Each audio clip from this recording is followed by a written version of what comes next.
మన ప్రభువును, రక్షకుడైన యేసుక్రీస్తు వారి నామములో grace of life Telugu podcast channel వీక్షిస్తున్న దేవుని బిడ్డలారా, మీ అందరికి కూడా మా యొక్క శుభాభివందనాలు తెలియజేస్తూ ఉన్నాను. ప్రియమైన దేవుని బిడ్డలారా, ఈరోజు మనం దినవృత్తాంతముల మొదటి గ్రంథం 4 అధ్యాయం 8, 9, 10 వచనాలను చదివినట్లయితే అందులో మనకు ఒక అద్భుతమైనటువంటి వ్యక్తి మనకి ఈరోజు పరిచయం అవుతాడు. అతను ఎవరనగా ఎబ్బేజు.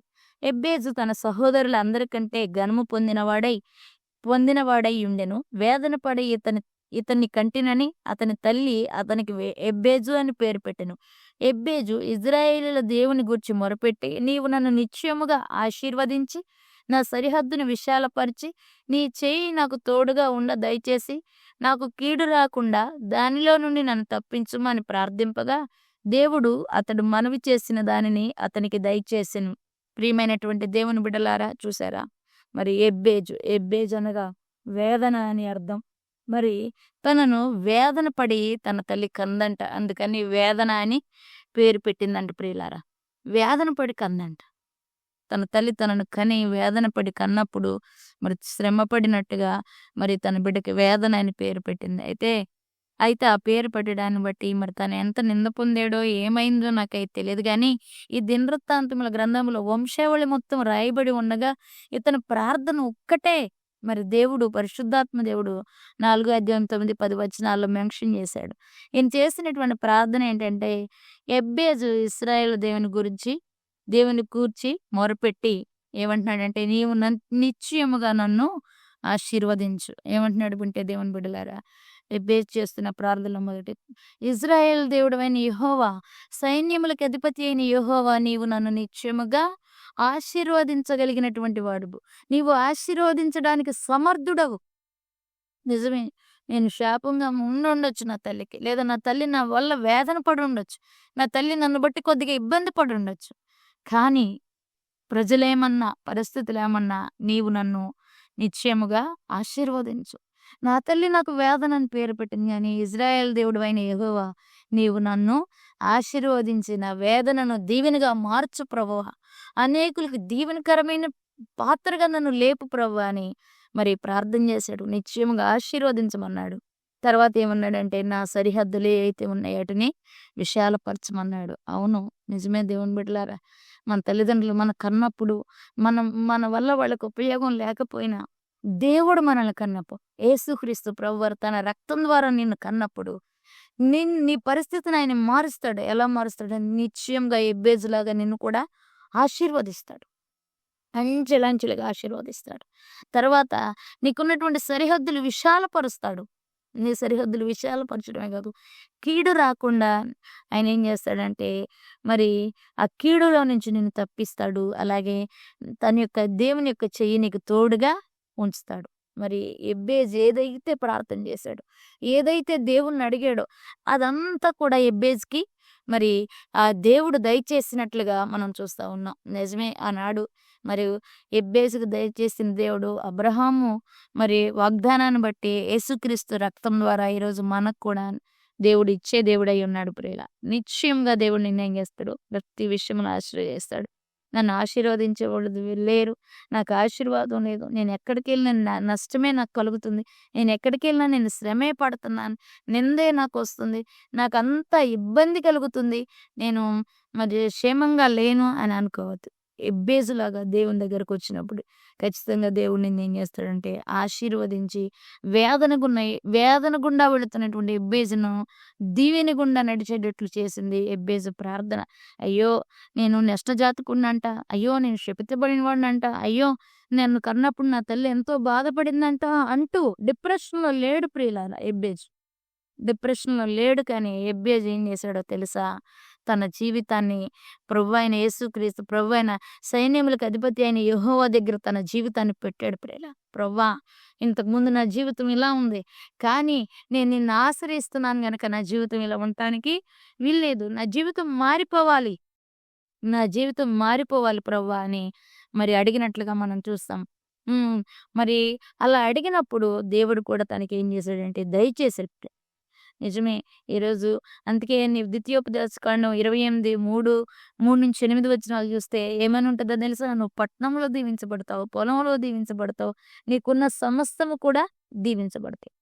అలాగే నీ శత్రువు 7 త్రోవల గుండా పారిపోతాడు. ఎప్పుడైతే నువ్వు ఎబ్బేజు దేవుణ్ణి ఆశీర్వదించినట్టు, ఎబ్బేజు దేవుణ్ణి అడిగినట్లు అడగగలుగుతావో, అప్పుడు నువ్వు అన్ని రకాలుగా కూడా దీవించబడతావు. ఎందుకో తెలుసా ప్రియులారా? నీకోసం యేసయ్య శాపంగా మారాడు. నిన్ను దీవించడానికి, నిన్ను నిశ్చయంగా ఆశీర్వదించడానికి యేసు ప్రభువారు నీకోసం శాపంగా మారాడనేటువంటి విషయాన్ని గుర్తుపెట్టుకో. ఎబ్బేజుకు మరి ఆ ప్రార్థన నెరవేరినప్పుడు నీకు కూడా యేసయ్య రక్తాన్ని బట్టి నీ శాపం ఆయన మీద పడింది గనక నువ్వు కూడా దీవించబడతావనే విషయాన్ని గుర్తుపెట్టుకో. దీవించబడటం పాపం కాదు గాని, దీవెన మీద నీ మనసుండటం పాపమని నువ్వు గుర్తుపెట్టుకో ఎప్పుడు కూడా. ఎందుకంటే దీవించబడాలి, విస్తరింపబడాలి, అభివృద్ధి చెందాలి, గొప్పవారు అవ్వాలి. దాని ద్వారా మన దేవునికి ఘనత, మహిమలు రావాలి గాని, నీ మనస్సు ఎప్పుడు కూడా దేవుని మీద ఉండకుండా, పాపంలో పడిపోకుండా జాగ్రత్త పడాలి. అంత మాత్రమే కాదు, మరి ఎబ్బేజు ఏమంటా ఉన్నాడంటే, మరి నన్ను ఏం చెయ్యి, నా సరిహద్దులు విశాలపరచు ప్రభు అని అడుగుతాడు. పాపం చేస్తే నాకు బ్లెస్సింగ్ రాదు అనుకోవటం భ్రమ నాయన. భ్రమ దేవుని బిడ్డలా. పాపమును జయించాడు దేవుడు. నిన్ను కూడా జయించమని దేవుడు ఏమంటున్నాడు అడుగుతున్నాడు. కాబట్టి వ్యక్తిగతంగా నువ్వేం చేయాలంటే, నీ సరిహద్దులను విశాలపరచుకోవాలి. నాకు నా యొక్క జీవితంలో దైవ కార్యం జరగటం దేవుని చిత్తమని నువ్వు గ్రహించాలి. ఎబ్బేసి గ్రహించాడు. అందుకే అన్నాడు, అయ్యా నా సరిహద్దులు నువ్వేం చేయి, విశాలపరచు. వ్యక్తిగతంగా విశాలపరచు, కుటుంబ పరంగా విశాలపరచు, మరి మీ ఉద్యోగ పరంగా విశాలపరచు. ఎందుకంటే ఎబ్బేజుకి ఏమి లేదంటే దేవుని మీద అనుమానం లేదు. నా దేవుడు చేస్తాడా చేయడనేటువంటి అనుమానం లేదు ప్రియులారా.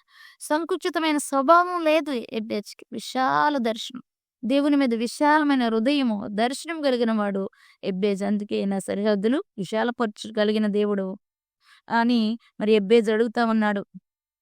నీ ప్రార్థనను నువ్వు విశాలంగా దేవునికి చేయగలిగితే దేవుడు నీ సరిహద్దులను ఏం చేస్తాడు, విశాలపరుస్తాడు. బట్ల నీ మీద నీకు స్వయం జాలొద్దు. నేనింతే, నా బ్రతికింతే, నా పరిస్థితి ఇంతే అనుకోవద్దు.